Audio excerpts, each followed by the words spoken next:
दर्शकों, आज हम आपको दिखाने वाले हैं पवित्र वेदों से, यानी चारों वेदों से दिखाने वाले हैं 10 ऐसे मुख्य तथ्य जिससे आपको स्पष्ट होगा कि कबीर साहब किस प्रकार भगवान है और जो हमारे अन्य देवी देवता हैं उससे भी कोरिलेट करके आपको दिखाएंगे पवित्र वेदों से ही। ऋग्वेद, यजुर्वेद, सामवेद, अथर्ववेद, इसमें क्या लिखा है परमेश्वर कबीर साहब जी के बारे में, और संत रामपाल जी महाराज ने इन सभी तथ्यों को आज हमारे सामने रखा है। तो चलिए वीडियो शुरू करते हैं, और बहुत ही इंटरेस्टिंग होने वाला है ये वीडियो, तो अंत तक बने रहें और इस वीडियो को ज़्यादा से ज़्यादा शेयर भी कर दें ताकि लोगों को पता चल सके कि हमारे पवित्र वेदों में आखिर क्या लिखा था और हमारे जो तथाकथित धर्मगुरु थे या फिर कहें गुरु थे, कथावाचक थे, वो क्या बताया करते थे कि ब्रह्मा विष्णु महेश ही सर्वोच्च भगवान है। इनके बारे में वेदों में लिखा है, सभी सदग्रंथों में महिमा गाई गई है, यहाँ तक कि इस्कॉन वाले कृष्ण जी को सर्वोच्च भगवान बताते हैं। तो आइए देखते हैं वेदों में क्या लिखा है, 10 ऐसे मुख्य तथ्य जानेंगे।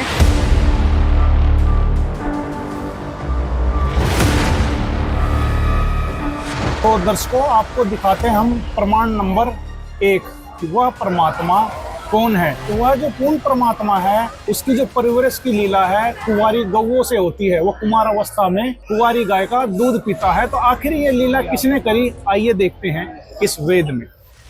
यह है ऋग्वेद, मंडल नंबर 9 और 10 है। महर्षि दयानंद जी द्वारा इसका अनुवाद है। इसमें ऋग्वेद मंडल नंबर 9 सूक्त 1 का मंत्र नंबर 1 है। इसमें लिखा है, उस पुरुष को कुमार अवस्था में ही सब प्रकार से अहिंसनीय गौएं तृप्त करती है। इसके अंदर स्पष्ट है कि जो वो पूर्ण परमात्मा है उसकी जो कुमारी अवस्था में जो परवरिश की लीला होती है वो कुंवारी गौओं से तृप्त होती है। आखिर ये लीला किसने करी? क्या ब्रह्मा जी ने करी, या शिव जी ने करी, या कृष्ण जी या राम ने करी? किसी ने भी नहीं करी। आखिर किसने करी यह लीला? आइए हम देखते हैं। ये अब श्रीमद् देवी भागवत है, गीता प्रेस गोरखपुर से है।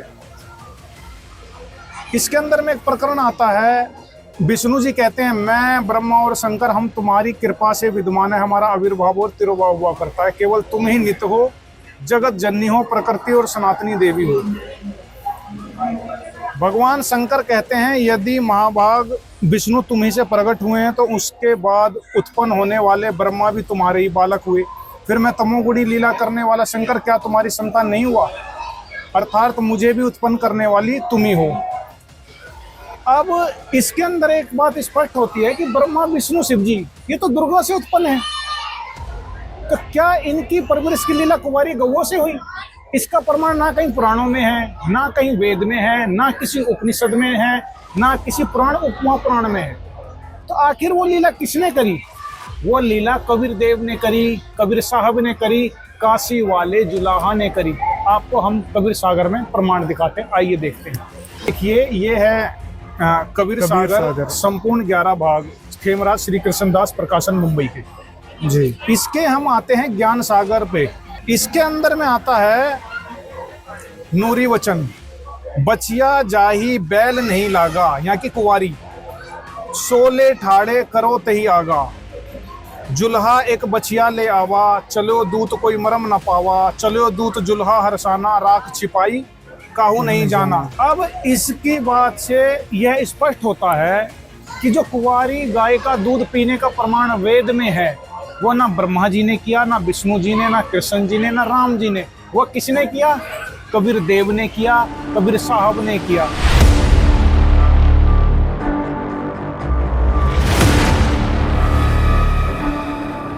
दोस्तों, इस दूसरे प्रमाण में हम आपको दिखाएंगे कि जो हिंदू, मुस्लिम, सिख, ईसाई धर्म के लोग हैं या फिर कहें जो गुरु हैं, वो माने बैठे हैं कि वह परमात्मा तो निराकार है। यहाँ तक कि हिंदू धर्म के शंकराचार्य भी मानते हैं कि वह परमात्मा निराकार है। तो अब आइए देखते हैं हमारे पवित्र वेदों में क्या कहा गया है। तो देखिए, आपको दिखाते हैं प्रमाण नंबर 2। ये वही ऋग्वेद है। इसके हम 2 श्लोकों से सिद्ध करेंगे कि वह परमात्मा कैसा है। ये ऋग्वेद है, महर्षि दयानंद जी द्वारा 9वां और 10वां मंडल है। इसके अंदर कहा गया है, ये देखिए, ये लिखा है कबीर देव। इसमें है, वह परमात्मा कबीर देव है, वह परमात्मा कबीर देव है, सबका रक्षक है। तो जो सबका रक्षक है वो कबीर देव है। यहाँ कबीर देव लिखा हुआ है। अब हम श्लोक नंबर आपका दूसरा दिखाते हैं कि वो कैसा है। अब ये देखिए, इसके अंदर है जो सर्वोत्पादक प्रभु राजा के समान दर्शनीय है।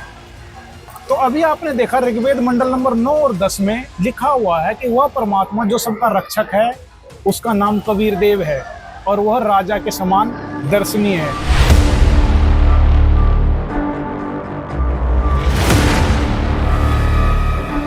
दोस्तों तीसरा पॉइंट हम क्लियर करेंगे पवित्र वेदों से। हमारे जो हिंदू धर्म के धर्मगुरु है या फिर कहें जितने भी धर्म हैं उनके धर्मगुरु कहते हैं कि परमात्मा पाप नाश नहीं कर सकता, यानी जो हमारे प्रारब्ध में लिखा है, जो किस्मत में लिखा है, उनको भोगना ही पड़ेगा। तो आइए देखते हैं हमारे पवित्र वेदों में क्या कहा गया है कि वेद में क्या लिखा है। यह है यजुर्वेद महर्षि दयानंद जी द्वारा। इसके अध्याय 8 के श्लोक नंबर इस पे आते हैं 13 पे।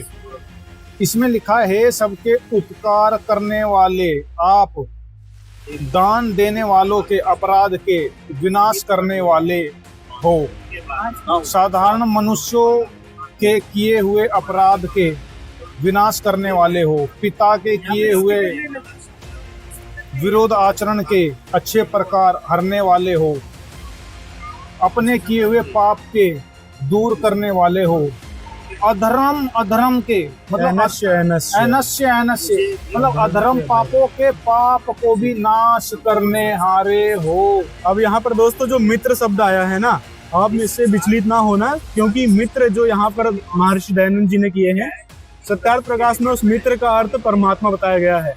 मतलब जहाँ जहाँ परमात्मा का जिक्र आया उसने यहाँ पर मित्र कर दिया। और मैं आपसे एक बात और कहना चाहता हूँ कि वेदों में किसी मित्र या दोस्तों की कहानी नहीं है और ना किसी मित्र ने किसी के पाप नाश किए हैं। वेदों में परमात्मा की जानकारी है, ना कि किसी मित्र की। मित्र ना किसी के पाप नाश कर सकता है, ना किसी ने किया है।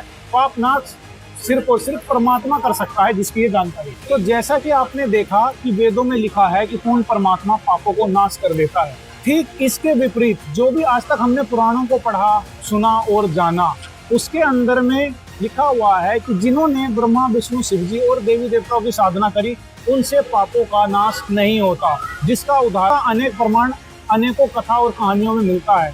जैसा कि राम जी ने जब बाली को छुप के तीर मारा था, उनके भी पाप नाश नहीं हुए, जिसका बदला उन्हें श्री कृष्ण रूप में देना पड़ा। और भी अनेकों देवताओं के उदाहरण हैं, जब उनके ऊपर राक्षस हमला करते हैं तो उनके ऋषि यही कहते हैं कि आपके पूर्व जन्मों के पापों से ऐसा हो रहा है, जिसको कोई भी काटने में समर्थ नहीं। लेकिन वेद के अंदर यजुर्वेद में लिखा हुआ है कि जो पूर्ण परमात्मा है वो सर्व पापों को नाश कर सकता है, वह कबीर देव है, वह कबीर साहब। ये बात संत रामपाल जी महाराज ने हमारे समक्ष रखी है और भी हम आगे और प्रमाण दिखाते हैं।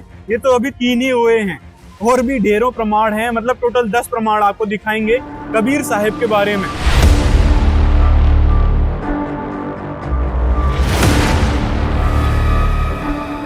अब आते हैं चौथे पॉइंट पर।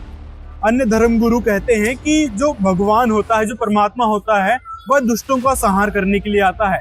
अब देखते हैं पवित्र वेदों में क्या कहा गया है कि आखिर वह परमात्मा किस लिए आता है। तो ये है वही ऋग्वेद मंडल नंबर 9 और 10 महर्षि दयानंद सरस्वती द्वारा अनुवादित है। इसके ये मंडल और सूक्त हैं। इसमें आते हैं, हे परमात्मन, उपदेश करने की इच्छा से आप महापुरुषों को प्राप्त होते हो और आप अत्यंत गतिशील पदार्थ के समान हमारे आध्यात्मिक यज्ञ को प्राप्त होते हैं। आप कबीर हैं, ऊपर कबीर लिखा है, आप कबीर हैं, शुद्ध स्वरूप हैं, हमारे पापों को दूर करके हे सोम आप हमको सुख दें।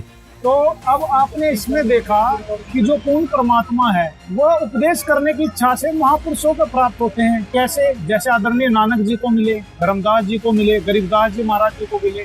और टर्की शहर में रूमी को मिले और ये इतना मोटा सदग्रंथ दिया जो वेद गवाही देते हैं। क्या दिया? ये ज्ञान दिया। कौन कहता है? वेद बताते हैं कि परमात्मा उपदेश करने की इच्छा से आता है, वह तलवार लेके युद्ध लड़ने नहीं आता। होता है कि काल ब्रह्म का, इसका अर्थ स्पष्ट होता है काल ब्रह्म जो कि गीता ज्ञान दाता है। वह अब कहता है कि हे अर्जुन, मेरे और तेरे बहुत सारे जन्म होते हैं, तो परमात्मा की अमर कसौटी पे यह भी खड़े नहीं उतरते। अब जानते हैं वेद क्या कहते हैं। तो ये है यजुर्वेद 44वां अध्याय के मंत्र नंबर 8, लिखा है कबीर मनीषी। ये देखिए मूल संस्कृत में लिखा है कबीर मनीषी। परिभू वो जो स्वयं कबीर मनीषी है वो परिभू है, प्रथम प्रकट होने वाला, स्वयंभू है, स्वयं प्रकट होने वाला। उसके बारे में अनुवाद में लिखा है वह सर्वशक्तिमान है। सर्वशक्तिमान कौन? कबीर जो मनीषी है, कबीर परमात्मा सर्वशक्तिमान है। अगले में देखते हैं, सब जीवों के मनों की वृत्तियों को जानने वाला है। अब यहाँ पर एक और कॉन्सेप्ट आता है, जैसे यहाँ पे कवि शब्द है, उसका अर्थ इन्होंने सर्वज्ञ कर दिया। कबीर का अर्थ सर्वज्ञ कर दिया। ये कबीर है, यहाँ पर कबीर मनीषी, तो इसका अर्थ यहाँ कवि ही करके और सर्वज्ञ कर दिया। जबकि मनीषी का अर्थ भी होता है सब जीवों में की मन की वृत्ति को जानने वाला, यानी सर्वज्ञ। तो मनीषी का अर्थ वास्तव में सर्वज्ञ होता है। और यहाँ जो कवि शब्द आया है, कबीर शब्द आया है, उसका अर्थ कबीर देव होना था, यानी कबीर साहेब होना था। चलिए आगे देखते हैं। और इसमें आगे लिखा हुआ है विनाश रहित। तो वो जो कबीर परमात्मा है वो विनाश रहित है। कबीर मनीषी जो है वो परिभू हैं, प्रथम प्रकट होने वाले, स्वयंभू हैं, स्वयं प्रकट होने वाले, और विनाश रहित हैं, यहाँ की अजर अमर अविनाशी हैं। तो आज आपने जाना कबीर देव जो है वह स्वयं प्रकट होने वाले हैं, प्रथम प्रकट होने वाले हैं, और वह अमर देव हैं, अमर परमात्मा। संत रामपाल जी महाराज अपने अनेकों सत्संग में और अनेकों टीवी चैनलों पे दिखाते रहते हैं।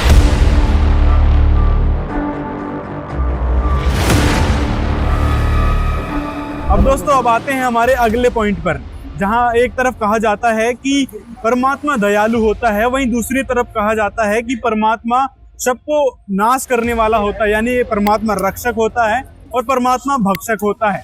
अब आपको दिखाते हैं कौन है वह परमात्मा जो रक्षक है और कौन है वह परमात्मा जो भक्षक है।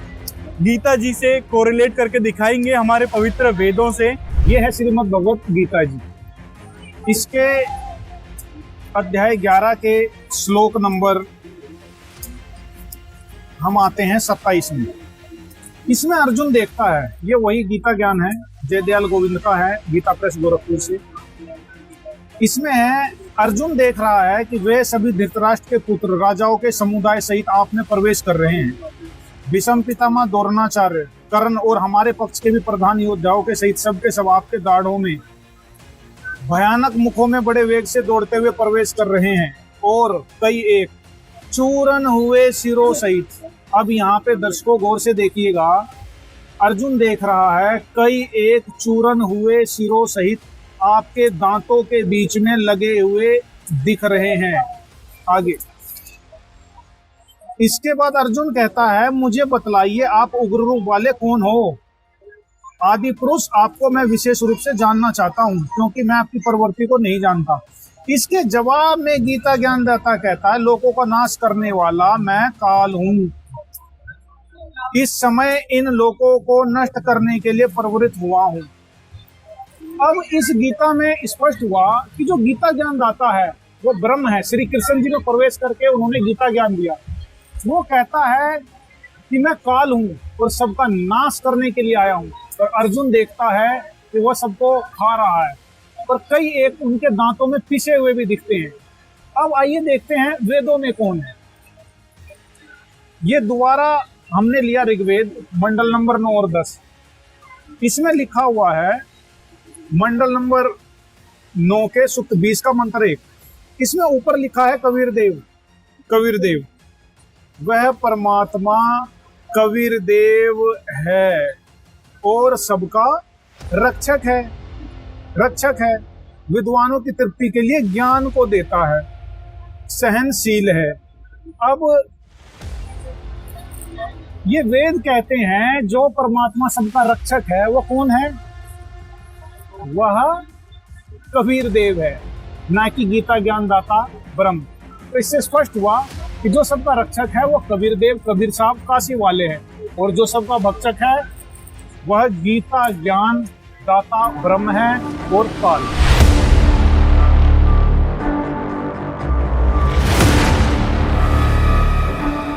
पॉइंट में हम आपको दिखाते हैं कि परमात्मा के गुणों में आता है कि वो अजरो अमर है, अविनाशी है। तो आइए देखते हैं कि आखिर कौन है वह परमात्मा। क्या ब्रह्मा विष्णु महेश, या फिर राम कृष्ण है, या फिर जो संत रामपाल जी महाराज बताते हैं कि वह कबीर परमात्मा है जो अविनाशी है। आइए देखते हैं हमारे वेदों में और पुराणों में क्या बताया गया है। ये आपको दिखाते हैं कि अमर परमात्मा कौन है और जन्म मृत्यु में कौन है। आइए देखते हैं। ये गीता प्रेस गोरखपुर से है, श्रीमद् देवी भागवत महापुराण प्रथम खंड, इसके चतुर्थ स्कंद। इसमें लिखा है ब्रह्मा विष्णु महेश और इंद्र आदि जो देवता तथा मुनिगण हैं, वे भी अपनी आयु के परिमाण काल तक ही जीवित रहते हैं। गोपाल, अपनी आयु का अंत हो जाने पर ब्रह्मा विष्णु महेश इंद्र आदि देवता भी विनिष्ट हो जाते हैं। अब इस पुराण से स्पष्ट ये होता है कि ब्रह्मा विष्णु और शिव जी की भी जन्म और मृत्यु हुआ करती है। अब देखते हैं जो इनके पिता हैं, दुर्गा के पति हैं, जिनका नाम काल है और ब्रह्म है, क्या वो जन्म मरण में है या वो अजरो अमर है। आइए, श्रीमद् भगवद गीता जी, जिनमें प्रमाण के साथ हमारे गुरुदेव संत रामपाल जी महाराज जी ने दिखाया है काल ब्रह्म की भी जन्म और मृत्यु हुआ करती है। ये जय दयाल गोविंद का अध्याय 4 के श्लोक नंबर 5 में दिखाते हैं। हे परंतप अर्जुन, मेरे और तेरे बहुत से जन्म हो चुके हैं, उन सबको तू नहीं जानता, मैं जानता हूँ। इसका अर्थ स्पष्ट होता है काल ब्रह्म जो कि गीता ज्ञान दाता है, वो अब कहता है कि हे अर्जुन, मेरे और तेरे बहुत सारे जन्म होते हैं। तो परमात्मा की अमर कसौटी पे यह भी खड़े नहीं उतरते। अब जानते हैं वेद क्या कहते हैं। तो ये है यजुर्वेद, इसके 44वां अध्याय के मंत्र नंबर 8 में लिखा है कबीर मनीषी। ये देखिए, मूल संस्कृत में लिखा है कबीर मनीषी। परिभू, जो कबीर मनीषी है वो परिभू है, प्रथम प्रकट होने वाला, स्वयंभू है, स्वयं प्रकट होने वाला। उसके बारे में अनुवाद में लिखा है वह सर्वशक्तिमान है। सर्वशक्तिमान कौन? कबीर जो मनीषी है, कबीर परमात्मा सर्वशक्तिमान है। अगले में देखते हैं, सब जीवों के मनों की वृत्तियों को जानने वाला है। अब यहाँ पर एक और कॉन्सेप्ट आता है, जैसे यहाँ पे कवि शब्द है, उसका अर्थ इन्होंने सर्वज्ञ कर दिया। कबीर का अर्थ सर्वज्ञ कर दिया। ये कबीर है, यहाँ पर कबीर मनीषी, तो इसका अर्थ यहाँ कवि ही करके और सर्वज्ञ कर दिया। जबकि मनीषी का अर्थ भी होता है सब जीवों में की मन की वृत्ति को जानने वाला, यानी सर्वज्ञ। तो मनीषी का अर्थ वास्तव में सर्वज्ञ होता है। और यहाँ जो कवि शब्द आया है, कबीर शब्द आया है, उसका अर्थ कबीर देव होना था, यानी कबीर साहेब होना था। चलिए आगे देखते हैं। और इसमें आगे लिखा हुआ है विनाश रहित। तो वो जो कबीर परमात्मा है वो विनाश रहित है। कबीर मनीषी जो है वो परिभू हैं, प्रथम प्रकट होने वाले, स्वयंभू हैं, स्वयं प्रकट होने वाले, और विनाश रहित हैं, यहाँ की अजर अमर अविनाशी हैं। तो आज आपने जाना कबीर देव जो हैं वह स्वयं प्रकट होने वाले हैं, प्रथम प्रकट होने वाले हैं, और वो अमर देव हैं, अमर परमात्मा। संत रामपाल जी महाराज अपने अनेकों सत्संग में और अनेकों टीवी चैनलों पे दिखाते रहते हैं।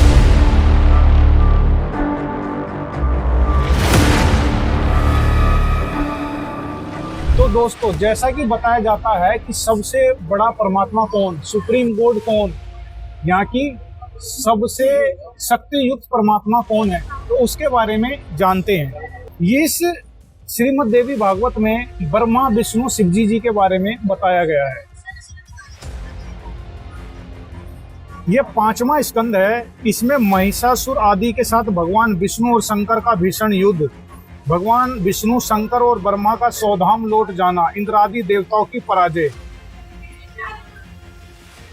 तो इसके अंदर देखा, और आपने ढेर सारे प्रमाण देखे होंगे, कई सारे युद्ध पुराणों में और टीवी सीरियल चैनलों पे देखा होगा। कई सारे प्रमाण आपने टीवी चैनलों पे और पुराणों में देखा और सुना होगा, जिसमें ब्रह्मा विष्णु शिव अन्य देवता भी युद्ध में परास्त हो जाते हैं।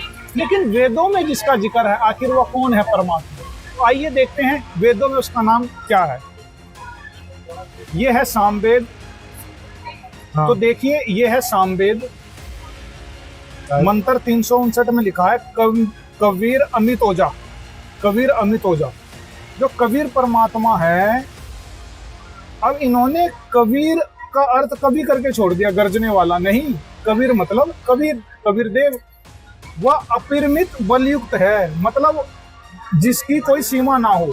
तो इसके अंदर आपने देखा जो वेदों में सामवेद में लिखा है कि जिसकी बल की कोई सीमा ना हो, जिसका कोई पैमाना ना हो, वह कबीर देव है, कबीर साहब है, काशी वाले कबीर जी हैं।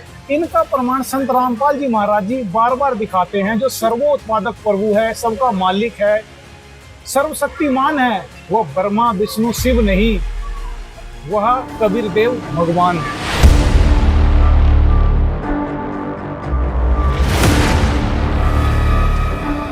तो दोस्तों अगले पॉइंट में हम देखेंगे क्या वेद और पुराण में जिस पूर्ण परमात्मा के विषय में बताया गया हुआ है, क्या वह माता पिता रहित है या माता पिता सहित है। तो आइए देखते हैं इसके विषय में पुराण और वेद क्या कहते हैं। यह है श्रीमद् देवी भागवत गीता प्रेस गोरखपुर। इसमें तीसरे स्कंद में लिखा हुआ है कि विष्णु जी कह रहे हैं, मैं ब्रह्मा और शंकर हम सभी तुम्हारी कृपा से ही विद्यमान है। हमारा आविर्भाव और तिरोभाव हुआ करता है, केवल तुम ही नित हो, जगत जननी हो, प्रकृति और सनातनी देवी हो। ये कहने के बाद भगवान शंकर बोले, देवी यदि महाभाग विष्णु तुम्ही से प्रकट हुए हैं तो उनके बाद उत्पन्न होने वाले ब्रह्मा भी तुम्हारे बालक हुए, फिर मैं तमोगुणी लीला करने वाला शंकर क्या तुम्हारी संतान नहीं हुआ, अर्थात मुझे भी उत्पन्न करने वाली तुम ही हो। इसके अंदर ब्रह्मा विष्णु शिव जी ने तीनों ने ये स्वीकारा है इनकी माँ दुर्गा है और पिता कोई अन्य है। आइए हम इनके पिता के बारे में भी दिखाते हैं। देवी दुर्गा जी ने एक महिषासुर वाले प्रकरण में 5वां स्कंद है, इसमें महिषासुर कह रहा था विवाह के लिए, तो देवी कहती है मैं वैसी नहीं हूँ। ब्रह्मा विष्णु महेश इंद्र वरुण कुबेर एवं अग्नि तक को भी मैं पति बनाना नहीं चाहती, मेरे शक्तिशाली पतिदेव विराजमान हैं। मेरे शक्तिशाली पतिदेव विराजमान हैं। अब इस पुराणों से स्पष्ट होता है कि ब्रह्मा विष्णु शिव माता पिता रहित नहीं, माता पिता सहित हैं, जो कि इनकी माँ दुर्गा और पिता ब्रह्म काल भगवान है। लेकिन इसके विपरीत जो वेदों वाला परमात्मा है उसके बारे में आता है कि वह स्वयंभू है, वह परिभू है, यहाँ की स्वयं प्रकट होने वाला है और प्रथम प्रकट होने वाला है, जिसके बारे में संत रामपाल जी महाराज दिखाते हैं वो कबीर देव है। तो ये कितना सत्य है आइए देखते हैं वेदों में। ये यजुर्वेद है। यजुर्वेद के 44वां अध्याय में लिखा है कबीर मनीषी परिभू स्वयंभू। परिभू मतलब प्रथम प्रकट होने वाला, स्वयंभू मतलब स्वयं प्रकट होने वाला। ये प्रमाण पहले भी दिखाए थे। ये प्रमाण हमने आपको पहले भी दिखाया था। अब आप देखिए इसका इन्होंने अनुवाद दिखाया है। इसमें लिखा है स्वयंभू मतलब अनादि, जिसकी संयोग से उत्पत्ति वियोग से विनाश, माता पिता गर्भ से रहित हो। स्वयंभू मतलब ये लिखा हुआ है। तो यानी इससे स्पष्ट होता है कि जो परमात्मा होता है वो गर्भ में नहीं आता, जन्म वृद्धि और मरण नहीं होता उस परमात्मा का, वृद्ध अवस्था भी नहीं आती। वह परमात्मा सनातन आदि स्वरूप अपने अपने स्वरूप से उत्पत्ति और विनाश रहित यानी अमर, विनाश रहित कर दिया इन्होंने। यहाँ पर विनाश रहित यानी अविनाशी आना था, अविनाशी, विनाश रहित अविनाशी प्रजा के लिए। तो इसमें जो लिखा है कबीर मनीषी परिभू और स्वयंभू, तो क्या वो ब्रह्मा जी हैं, विष्णु या शिव जी हैं? जी बिल्कुल नहीं।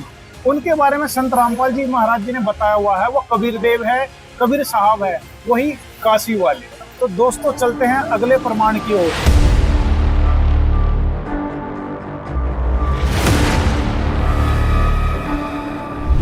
जैसा कि आजकल वर्तमान में चारों धर्म हैं, हिंदू मुस्लिम सिख ईसाई, क्या अन्य धर्म ग्रंथों में भी ब्रह्मा विष्णु शिव की जानकारी है, राम और कृष्ण की जानकारी है? नहीं है। हमको कहीं भी ब्रह्मा विष्णु शिव जी राम और कृष्ण की जानकारी हमारे सदग्रंथों के अलावा नहीं मिलती, ना वेदों में, ना गीता जी में, ना अन्य धर्म ग्रंथों में मिलती है। लेकिन आपको जानकर बड़ी हैरानी होगी, संत रामपाल जी महाराज जी ने अपने सत्संगों में दिखाया, जो वो कबीर देव है, कबीर साहब है, वो काशी वाले हैं, उनकी जानकारी वेदों में भी है, श्रीमद् भगवत गीता जी में भी है, इस्लाम धर्म के कुरान में भी है, गुरु ग्रंथ साहिब में भी है और अन्य संतों की वाणियों में भी है। तो इससे स्वयं सिद्ध होता है who is God, Kabir is God. चारों धर्मों में आखिर कौन है भगवान, जिसका गीता, वेद, पुराण और पुराणों में है प्रमाण, कबीर इज गॉड। तो दर्शकों, अब हम चलते हैं अगले पॉइंट की तरफ।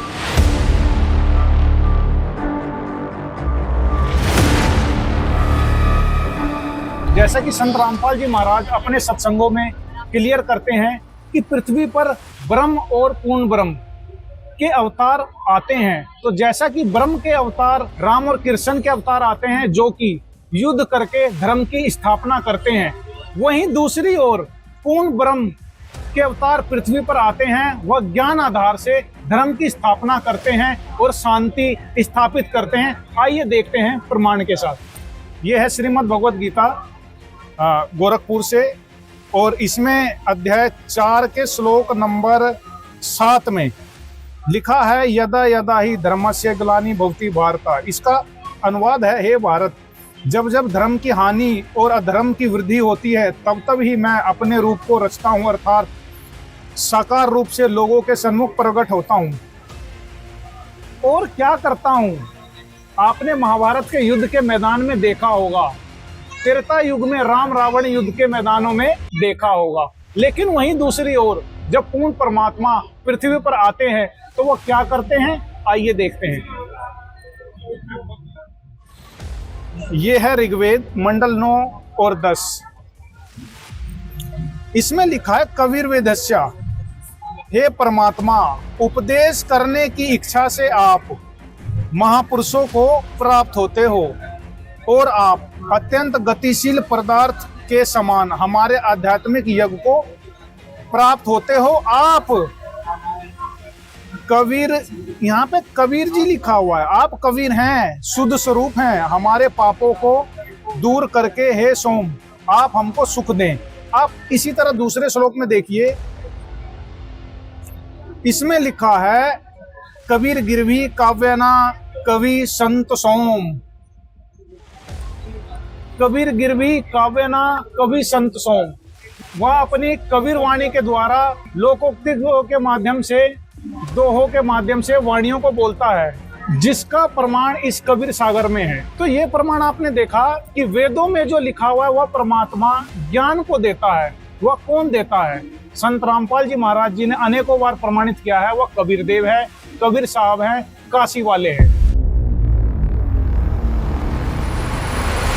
तो दोस्तों, ये थे पूरे 10 पॉइंट जो हमने पवित्र वेदों से दिखाए हैं और पुराणों से और गीता जी से दिखाए हैं। तो इससे स्पष्ट होता है कि वह परमात्मा कबीर साहिब है, जिनके बारे में संत रामपाल जी महाराज पवित्र वेदों से प्रमाणित करके दिखाते हैं, यहाँ तक कि सभी सदग्रंथों से प्रमाणित करके दिखाते हैं। तो इसी प्रकार के प्रमाण और भी हम आपके लिए लाते रहेंगे। तो आपसे निवेदन है, इस वीडियो को ज्यादा से ज्यादा लोगों तक शेयर करें, ताकि उनको पता चल सके कि हमारे पवित्र वेदों में लिखा क्या था और हमारे जो धर्म गुरु थे वो क्या बताया करते थे। मिलते हैं अगले वीडियो में।